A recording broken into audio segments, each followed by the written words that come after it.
Bars are such a risky investment that I figured I should stop by sooner rather than later, just in case. Now that's a hell of a label. I thought you'd appreciate the change from malt liquor.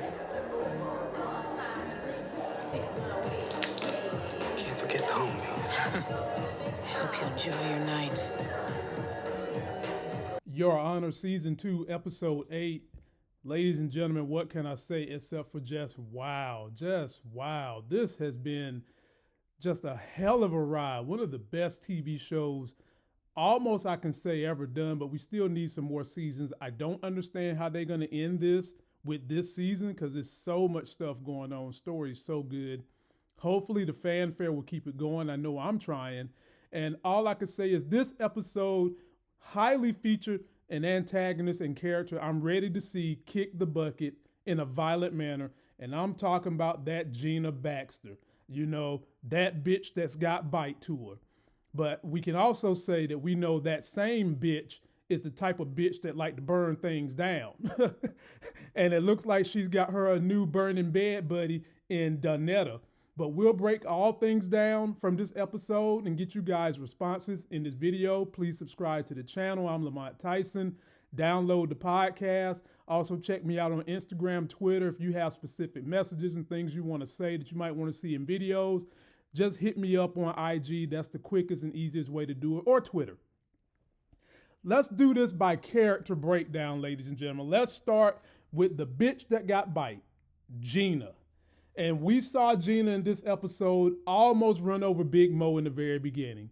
And when Big Mo realized who it was and Gina slammed on brakes and they kind of had that glare at each other and Gina wrapped her hands around that wheel, I don't know what stopped her ass from going ahead and flooring it.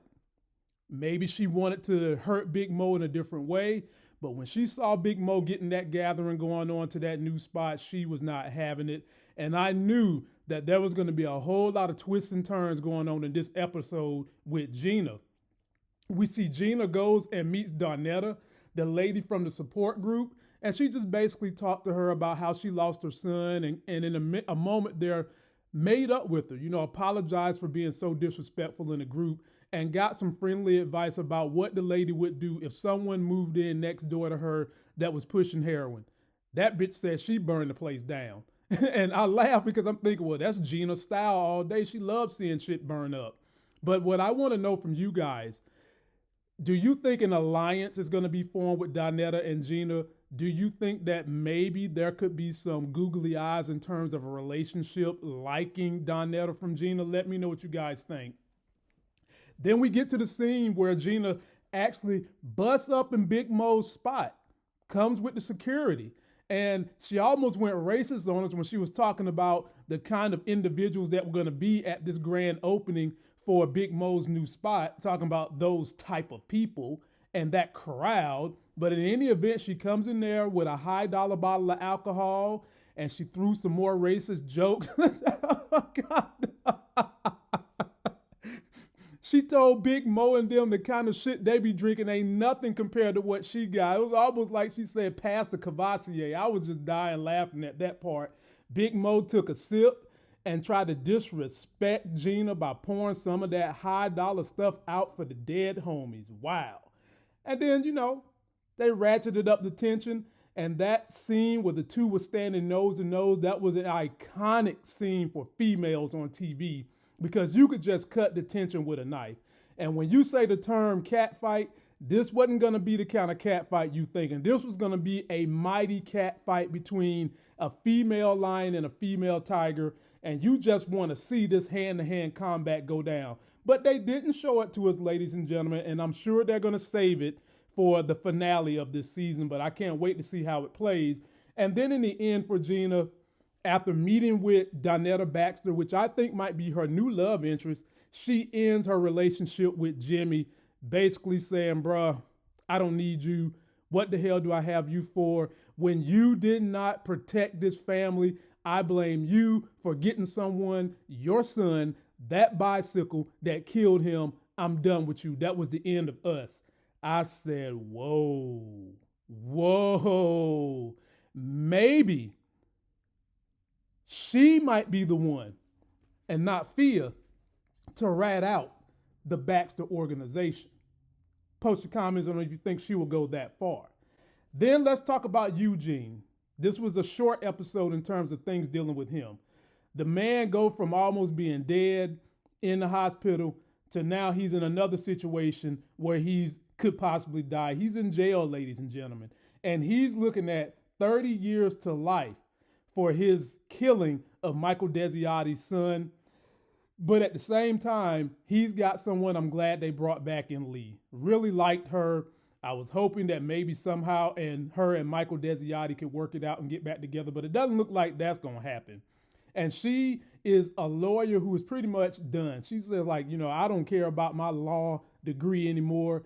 I'm here to help this boy see things through. And she's trying to make a deal for him with the DA that would only be 10 years or less. And she's so willing to do it that she's willing to go to the press about what she knows when it comes to Michael Desiati and having all his court cases thrown out.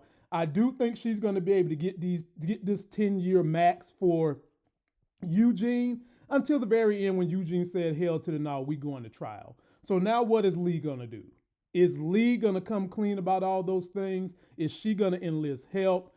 Please, writers, please don't let this thing go down in a situation where Eugene is going to go to jail. But I can just imagine all these crazy things coming up in that trial, because there's no way you're going to be able to do a trial in 2 episodes unless it's like one of them quick see-through things. But I could see a situation where Gina Baxter, who is the wild card for the rest of the season, pops up to this trial, and Eugene goes free, and then she tries to shoot him, and then they arrest her, and she finally gets some kind of justice. But that's not the justice we want to see. We want to see her ass die.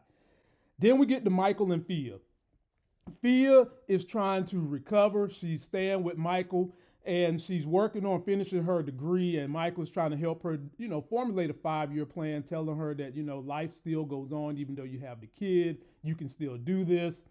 And Michael goes as far to cash out the 529 plan he had for his son to help Fia. And I thought that was a very, very sweet gesture, because he's not only helping Fia, but he's helping his grandson, man. And ladies and gentlemen, the casting for that grandson, Rocco is the cutest little grandbaby. Y'all did a hell of a job on that boy. He is so cute, I got to admit. And throughout the scenes with Michael and Fia, we see Olivia return to Michael, trying to continue to use Michael, wanting to get Fia to flip. And Michael said, hell to the no, step out of my life, go on about your business. Olivia, she's a little warped. She's frustrated by this because she sees an opportunity to, for whatever got her sent down here to the NO, could possibly save her ass with getting this Baxter family. And for them to have such an acclaimed actress playing Olivia, I just got to say this, wardrobe. Y'all could have gave my chick some better outfits, okay? Those almost fishbowl shoes y'all got her wearing, that is not a good look for such an acclaimed actress. I love her, and I wanted her to look a little better than what she's doing, but maybe that wardrobe could just be showing just how desperate she is about winning the case, and she could give a damn about what her appearance is. And so when Michael told her to step, she pops up to the house unannounced to stake her claim on Fia. And at first, Fia was like, I'm not ratting on my family, even though we all know Fia left the family because of just how terrible they are. Everybody in that family, she's badmouthed all of them. And that's why she's with Michael right now and her son. And by the end of her talk with Olivia, you can actually see her kind of thinking about doing it until she gets advice from Michael, who gives her what I would say good and bad advice. He told her to run as far away from the area as possible, which is good advice personally. But if he was a judge, he wouldn't be telling her to do that. He would be telling her to flip. Because what do we hear from police officers, lawyers, judges when they're dealing with the community, especially in the black community? Because it's a thing amongst gangsters and folks doing crime, you don't snitch. And the police, judge, and officials are always telling us, it's better to snitch because you ultimately help get this crime off the streets. So while he did give her some good personal advice, from a criminal perspective, it was horrible advice. But I want to know what you guys would have done. What advice would you have given her had you been in Michael's shoes? And then we get to Big Mo, ladies and gentlemen. Lord, got to be more careful. Big Mo got a healthy dose of her own damn ironic medicine. And we opened up with Big Mo telling her man that, oh no, that bitch, talking about Gina Baxter, she got bite. But as they move on through her story, we see her packing up money to give to her new connect. And she's packing it up and she goes into the safe and she puts some money and some stuff in the safe. And then we see that she has an engagement ring for her sweetie pie, Janelle. And I just thought to myself, when I saw that, I said, Big Mo's gonna die. Either Big Mo's gonna die or Janelle's gonna die. Because when you see these gangsters and these criminals this late in season stories on TV, showing that they have a love interest and they're connecting emotionally, ladies and gentlemen, that's usually somebody's about to get their ass killed. And I thought Big Mo or Janelle would kick the bucket this episode, but I guarantee you one of them is gonna die before the season is over with. They're setting things up, getting ready for this big event at her new spot, and they finally have the party, and that's when we get Gina Baxter pop in with that iconic moment and disrespect her, talking about the malt liquor that they are drinking, and this was a step up. God, Gina Baxter, you a-hole, Gina, and that was funny to me, and I just laughed and I laughed, but while they was having the party and Janelle was singing, Bofa was being robbed by Chris. And did you guys see Chris? You could see Chris when he looked at the lady doing the drinks behind the drink stand. But did you also catch a glimpse of Little Mo in the crew? Yeah, Little Mo was in that crew. And I'm wondering what him and Chris are going to do with all this money they done robbed from Big Mo. And all you can say when you have situations like this, ladies and gentlemen, is that the worst thing you can do in war is underestimate the people that can possibly be your enemies. And she didn't see Chris coming, but she had to know. You and this balloon thing killed Chris's little brother. And did you see how Chris intentionally let her know by taking the engagement ring and replacing it with a balloon that it was him? That had to fuck up her ship. I mean, And so now, because the money's being robbed, she's gonna owe her connect, that engagement ring tied to her emotions, and the actress playing Big Mo showed a range of emotions in this episode. Big Mo is gonna have a head on swivel. I don't know who she's gonna be able to watch, because Little Mo might be coming for revenge with Chris, because like I said, he was in that group that helped perform this robbery.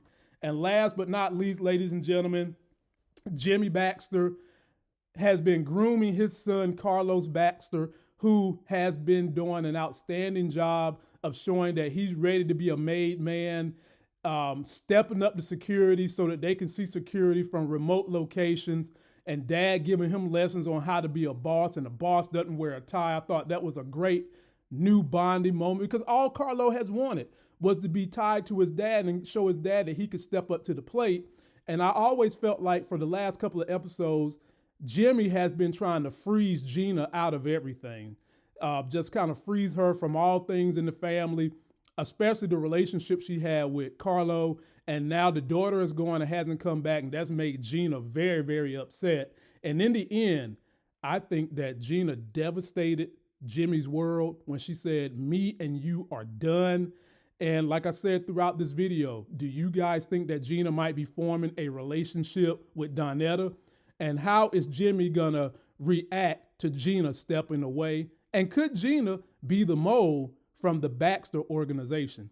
So ladies and gentlemen, that is my review of all things Your Honor, Season 2, Episode 8. Please post me all your comments. Let me know what you think. Don't forget to like the video, comment, subscribe, follow me on Instagram, Twitter, TikTok. Leave me a message at any one of those platforms so I can converse with you all, and download the podcast. Until that next Sexy as Hell video, I'll see you.